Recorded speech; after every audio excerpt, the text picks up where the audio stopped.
Hey there, my name is Mitchell, and if you found your way to this video, you're likely wanting to learn more about the Panasonic CineLive system when used with the VariCam LT, and what kind of features are available that bring post-production color workflows to live applications.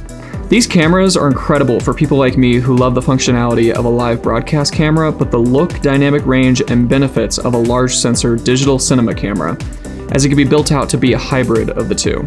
These cameras have become very popular in large worship environments, most notably Elevation Church, who is one of the first clients of this system, Transformation Church, who I think has like 10 of them, Flatirons Church around the Denver area, and us here at Southeast in Parker, Colorado. In today's video, we're going to be looking at an overview of how I've gone about creating a 3D LUT using a DSC Labs ChromaDumon 24x4 calibration chart, and how this LUT is applied in-camera to the VariCam and output for broadcast. Before using this system, this was one of the features I was most curious about, yet there was hardly any info on it, so I hope you find this video useful.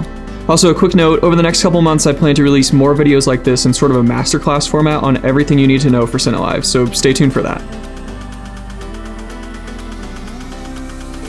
Okay, so let's start with everything I use to accomplish this process.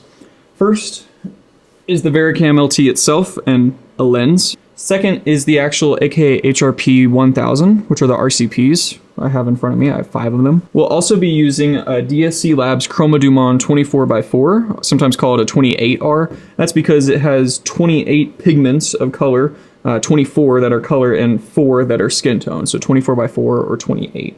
This also has focus trumpets, and I think 11 stops, something like that. 9, I don't know, of dynamic range. Also, this is the 21x13 inch model, in case you're curious. I'm also using a Sekonic C800U light meter. This is going to be used to measure the front light, but it's also very useful for a number of other reasons concerned to lighting. And in the software world, I'm using 2 pieces of software for this.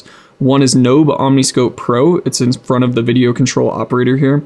And the other is a piece of software you've probably heard of, DaVinci Resolve 17. We'll be using the free version. So we're going to start by setting up the chart and our lighting. DSC sells a fancy cam stand for holding and tilting the chart, but that's $400, and I have gaff tape and a music stand. I'm going to turn on our front wash lighting with no other colored lighting in the room and take a measurement of what Kelvin reading we're at, just for reference. Now that the chart and lighting are set up, I'm going to position the camera I want to use to calibrate. You can see here camera 2 has the throw to zoom in very tight on the chart, while camera 3 does not.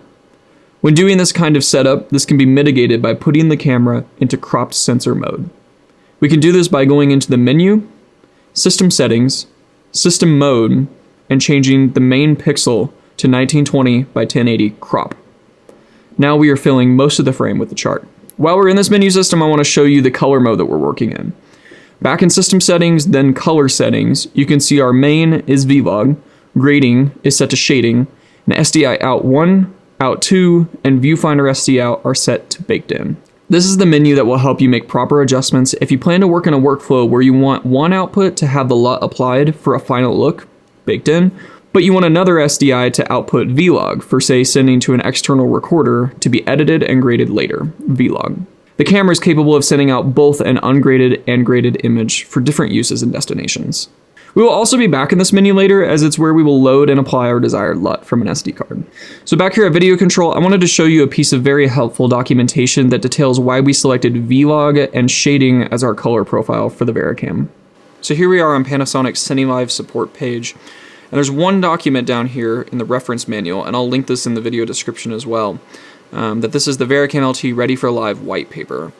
And if we scroll down, there's a couple of tables that are actually really helpful to being able to understand what features are enabled and what features are disabled when using different modes in the VariCam. So if we scroll back up, really what we're looking at, especially for this video, is 3D LUT Select. So the ones that have a Y mean that it's enabled, and the ones that are grayed out are of course disabled. And you'll see that some options here are actually pretty appealing. So we have Vlog and shading, and then again we have Vlog and shading, but the main color here is Vlog, and the main color here is shading.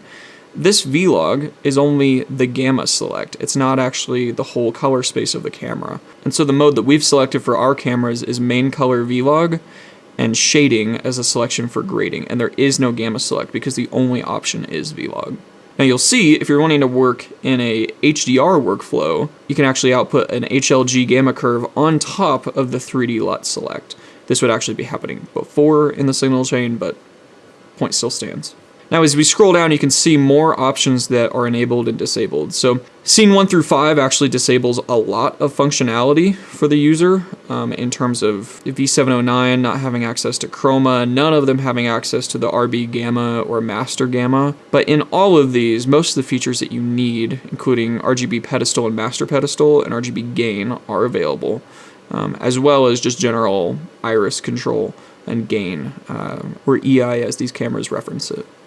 Now, one thing to note is that when we're in Vlog and shading, we do not have the option for a linear matrix or color corrector to be applied to the camera signal, nor do we have that under shading Vlog. We don't have the option for a linear matrix or color corrector. And so what we're going to do is when we build this LUT, we're actually going to design our own matrix fix using the DSC chart and apply that into the LUT so that we don't even have to have these parameters available in the camera to use. We can build it into our LUT. So I hope that helps you understand just a little bit why we selected the mode that we did. And we're going to go over in the masterclass looking at each of these profiles of main color for Vlog scenes 1 through 5 and shading, and then the various gamma selections underneath those at what you actually get from each of those and the look that you're going to get out of the camera. So now that we have the camera positioned on the DSC chart, the DSC chart is properly lit and the camera is running at Vlog, I'm going to kind of go off script here. I'm going to move the camera over here so you can see everything that I'm working with. You can see the scopes as I go over to DaVinci. And we're just going to get started on this, and I'm going to kind of talk through my process as I work on this. Okay, so here we are at the video control station. I have my personal MacBook here. We have Nove Omniscope running. This is actually a Mac Mini running a piece of software. You see my mouse moving around. And then I have my 5 HRP 1000s. We're only going to be using camera 3. It's the only one that's on right now. And you can see that this panel is active as I move my iris up and down and adjust the iris of the camera. In terms of parameters, before we take any stills or captures of this Vlog image, we want to reset everything to the RCP to be able to apply a clean LUT to the image, that there aren't any extra parameters that the LUT needs to be reliant upon. But there's some baseline things that have to be set in order to get these captures done. So first one we're going to talk about is white balance. My white balance is set at 4300. Our front wash is 4160-ish. That's what I use the Sekonic light meter for. So we're within the ballpark. And I actually, when I did this another time, I corrected that a little bit, just a few degrees using the Gamma Master here within the menu. But I've reset that parameter for this demonstration. So our color temperature, you just want to make sure you're in the right ballpark. These come in steps. There's 3200, 4300, 5600, and 6300. If you want to set a preset, you can do that on the camera, but 43 is close enough for me to be able to get this calibration done. Our ISO is in 5000, and it's in the base 5000. So it's a dual ISO camera, the VariCam is. So if we go into the EI settings, which is where all the ISO selections are, we are set to ISO select 5000. If this was set to native, it only gives you two choices of 800 or 5000. But if I set this to 5000, now I can move down from 5000 or up from 5000. The difference in the two is that I'm actually going to be losing dynamic range if I go down below 5000. So to keep as many stops, but be with the right to keep as much noise out of the image, I'm going to stay at 5000 here. And we will adjust from there. I have turned relative off for my iris, so I'm able to have a full throw. I can't close, can I? Oh, I can close the iris. I didn't think I could on this lens. This is a Fuji 20-120 on this camera body specifically. So I can open all the way up to T3.3. I'm gonna leave my pedestal at 0 as well, which on the waveform is just below 10 IRE. The other thing we wanted to check was using the vector, our white balance. So you can see if I move it greater white balance, we're at 5600 now. It is too warm of an image. Again, too warm at 6300. And if I go down to 32, it's too cool. So 4300 puts our blacks right in the middle, which is what we want. My shutter's at 180 degrees. Not really shouldn't affect the image. I don't have any sort of chroma enabled. That's zeroed out. I don't have any sort of detail enabled. That's zeroed out. And there is no matrix or color corrector. It says it's enabled here. It can't do anything in this mode, so it's kind of pointless. But If I even try to go in here and turn on the matrix, it won't let me do it because in this vlog mode, we can't. Other than that, I'll check color setting. You can see we don't have a 3D LUT on. This is a kind of a good thing to check. It won't do this by default, but one of the built-in LUTs, the only built-in LUT to the VariCam is V709. So if I turn that to V709, we're gonna see everything adjust here. It takes a minute to load, but V709 is a much more presentable image, and that's actually a mode of the RCP, but maybe something to consider that V709 is also in here as a LUT. So if I turn that off, you can see there's the vlog image. If I turn it on, there's V709. So we're gonna leave that off. All of our outputs are set to background. That's what we saw in the menu on the camera. Our main is set to vlog, our grading is set to shading, and our proxy is set to vlog as well. That proxy is really only for recording. All of these settings are normaled out.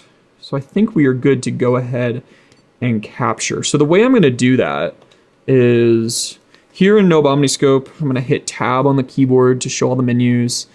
And we're gonna go to snapshots, open up my snapshots drawer. And this keyboard is sometimes a little confusing to use. I'm gonna delete these old ones if I can. And we're gonna go into snapshots and hit grab snapshot. So now we have an image to work with. We can open up the folder that this was taken in. I was adjusting my capture device settings earlier.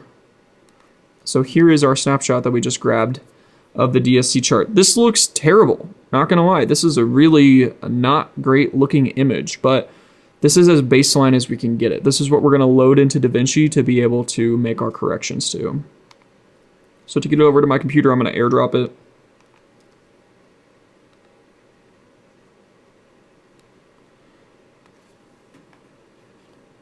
Accept it over here. And there we are. So I'm gonna stop this audio recording and start a screen recording on my Mac so we can take a look at what we're gonna do in DaVinci. Okay, welcome to my Mac. I'm gonna open up DaVinci and we're gonna create a new project. Of course, we start out in the Cut tab. I'm gonna open up Finder and import my snapshot that we just took. Drag that onto the timeline. And we're gonna go to the Color tab. So your Color tab may look more like this maybe when you start, if you've never used this application before. I hadn't before doing this. I really liked the experience after doing it. We're gonna add some nodes over here. So we're gonna go to Color, I forgot the key command, add serial node. So Option S. I'm gonna put 5 in there. And the other thing I'm gonna do is actually open up another instance of Nobe Omniscope here. This is gonna be DaVinci Resolve, but I have to drag that into the timeline as a node as well. So I'm gonna go into my nodes, or no, OpenFX. At the bottom here, I have Nobe Omniscope. I can drag that in, connect it. Now we've got video. I think that's all I need to do. I'm gonna close out of that. Cool. All right, so we have 5 nodes that aren't doing anything. These don't have any parameters assigned to them, and I'm sending to Nobe Omniscope. So if I go back to Nobe, hit DaVinci Resolve, and I'm gonna shake my timeline around a little bit. Hopefully that got it. Okay, my problem was I didn't connect this node to this last one. Going back into Nobe, now we have a view of everything. So here we have the same scopes available just looking at my DaVinci project. I just like the scopes in Nobe, that's why I'm opening it up, but DaVinci also has great scopes down here that we'll also reference a little bit. So we have 5 color correction nodes that have been added to this clip. None of them have an effect on them yet. So I'm gonna right click and go to LUT. And I have my own LUT that I'm gonna load. This is the Gamut Vlog LUT. I purchased this from Gamut, the website. They sell LUTs. This was about $15. This is their take on doing an initial conversion from Vlog to Rec 709, and it seemed to do a pretty good job. This all looks very, very nice, but we have some of our own adjustments that we want to add going forward. So the next thing we're going to do after this adjustment in number 2 is we're actually going to scan the camel line chart to be able to calibrate all those colors. So I'm going to go into the Camel line, or the color match tab, sorry. And my chart that I'm using is the DSC Labs Chroma Dumont 24x4. And you can see it has all those color palettes on it. Some of them are kind of merged, but when I change my tool here to color chart, there we go. Now all of them are available, and I can zoom in and precisely position these to the corners. And notice that these aren't the corners of the chart itself. These are just the corner of the color nodes, or color swabs, I guess you could call them. So now that those are aligned, just about all of them fall exactly into perfect placement. I'm going to leave the color temperature at 6500, and we're going to hit match and see what happens.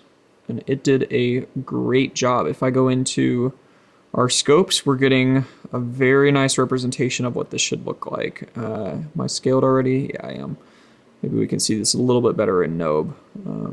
Here's what I love about Nobe is I can just easily change how visible all of this stuff is. So I can enhance the center. That's all looking really nice. And I'll just go ahead and solo this so we can see it a little bit bigger too. Yeah, so that made a great pattern of all of those.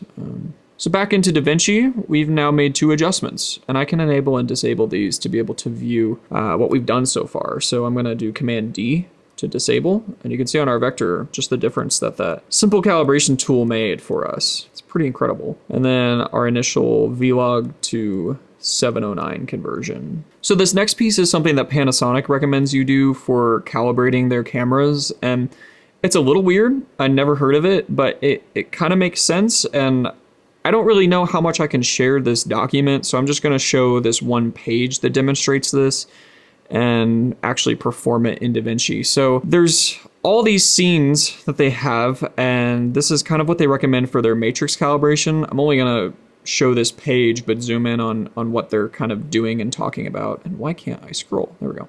So you can see that as they build out these matrix calibrations, they're misaligned, and when they finish the matrix, we have red, magenta, and blue hitting their targets and making straight lines, but then cyan, green, and yellow are falling short, with yellow being a little bit closer and green and cyan being about the same distance apart. Now, personally, I really like the look of V709 just as they built it, and for some reason it can't reach magenta. It's actually steered off to the left, more towards red. So we're actually going to try and copy the look of this. Instead of doing what DaVinci thought was right, of trying to match up all these points to their positions, and I know that's not aligned here, but if I went into Nobe and actually zoomed this in far enough, as I zoom in, you can see that this was already kind of achieved, that cyan, green, and yellow are falling short. Our red is a bit misaligned, and so is magenta, but magenta has that offset that we were wanting. And blue is facing kind of the same thing as red, of being about the same saturation level, but being offset hue-wise. So we're gonna go back into DaVinci and try and resolve that, no pun intended. So I'm gonna go into this tool, which is the color warper. And while I do this, I'm gonna shrink DaVinci as much as I can and try and get this scope visible to me over here. That's actually pretty good. So if I have a handle on this one, you can see it wobbling around there. And so we're going to shrink this in a little bit. We're going to do the same for cyan. Try and target it as well as much as we can. For blue, we want to be hitting the target.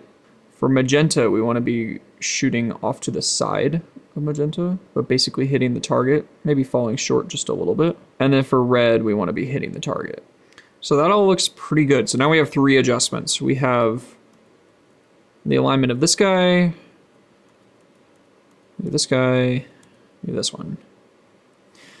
So in our 4th position, we're gonna add a creative LUT. So there's really not a whole lot happening in this one, but this was given to me by our cinematographer here.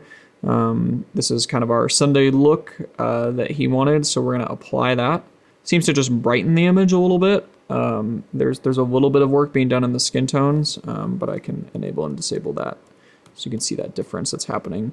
And then finally, this last one, I'm gonna copy over from another project if I can, or at least try and mimic it. Okay, so after a long time of trying to figure out how to move effects from one project to another, finally figured it out. I exported a still from the other project that I'd done this in originally. I'm gonna import with output LUT, and it is this purple fix. I think it's the DPX file, we'll do that. And there it is. So I'm gonna right click on this and apply grade. And that did not do what I wanted it to do. What do I need to do? Append? Hey, I think that did it. Yeah, so I'm gonna delete this node here. And now these are all whack. Can you tell I don't really know what I'm doing? But hopefully this is helpful of some sort. Basically what this adjustment did is it fixed some purple stuff in our room. Whenever we displayed something that was like purple on screen, it looked blue. And that sucks when you're in the room because you're getting two different colors thrown at you. But if I demonstrate this now, before and after what that adjustment is doing, you can see it's just crushing the purples and the blues a little bit, just desaturating them. And this especially helps too with lighting. Blue lights are very harsh, and so this is going to help mitigate strong beams and stuff like that. So now we have 5 adjustments. We have this purple fix, we've got our creative LUT, we've got our kind of Panasonic Chroma Dumont fix, we have the DaVinci Chroma Dumont fix, and then we have our just 709 conversion from Gamut. So if I enable all of these, we have a pretty good looking thing here. That looks pretty darn accurate. And I can enable and disable everything so you can see the difference in image that we've just created. We've got all kinds of fun adjustments here. The final thing to do is just to right click this clip and go to LUT, or no, generate LUT. It's being slow. I'll do Panasonic VLUT. And this is where I'm going to export. I'm going to call this demo SCCC LUT. I'm going to save that, save my project, and I think we're good to go. So this is our LUT, this .vlt file. The thing about the Vericams is that Panasonic did not support the .cube file format. They created their own, and it's the .vlt, and so this is what we need to move on to an SD card to be able to load to the camera. So I'm going to grab a reader and a memory card, we'll drag it on there, and then we'll take it over to the camera. So here I have just a normal SD card. If I open it up in here, it's worth noting this card has been formatted by a Vericam, and there's nothing on this card, so I'm just going to drag the LUT in. It's copied, I'll eject it, and now we're ready to take this card and plug it into the Vericam. Okay, so we're here at the camera. I'm not going to hook up a fancy microphone to accomplish what needs to be done here, so you're just getting the in-camera audio, but I got the memory card, and I'm going to load this into the Vericam. It's going to think about it for a minute. And then I could use the control monitor, but I'm just going to do this on the camera by hitting menu. We're going to go into system settings, color settings, and then down here we've got 3D LUT. I'm going to do file select. There is our LUT on the card. I'm going to hit execute. Load went good. We're going to go back into 3D LUT as it exited out of it. And we're going to select loaded file. And back here, voila, everything looks a little bit more saturated. So now our LUT is applied. Now I can show you once we're back in the control room what it looks like to enable and disable this LUT. But that's pretty much it. That's what it looks like to load the LUT onto a Vericam. I can pull the SD card, and if we reboot the camera, it takes a minute to shut off. Camera's off. When we reboot it, it's going to show us a few seconds of the vlog footage, and then the LUT will engage automatically if that was the last state it was in. So that LUT is now stored into the camera. You can see it just changed there. So we don't have to worry about keeping a memory card in the camera. I can take this around to my other cameras and load in that LUT. Well, hey, I hope this video was able to help demystify a bit of working with LUTs on the Vericam LTs and the whole Cinelive platform. I hope to be able to kind of fill in an informational void, as I've been able to have the pleasure of using these cameras for the past couple months for the first time, and being able to kind of make some connections as I come from a broadcast background and figure out really what are these capable of from a broadcast perspective, why these are so valuable to a live workflow, but also figuring out what can we do that is more cinematic, that brings more functionality from cinema and post-production workflows into the live experience. And so just be following along on this channel if you're interested in that. I hope to be making more videos in the coming months. I've got a few video ideas laid out, looking at hardware components and looking at the different scene files and all kinds of deeper looks into how everything with the VariCams function in the Cine Live configuration. So thank you for watching and hope to see you soon.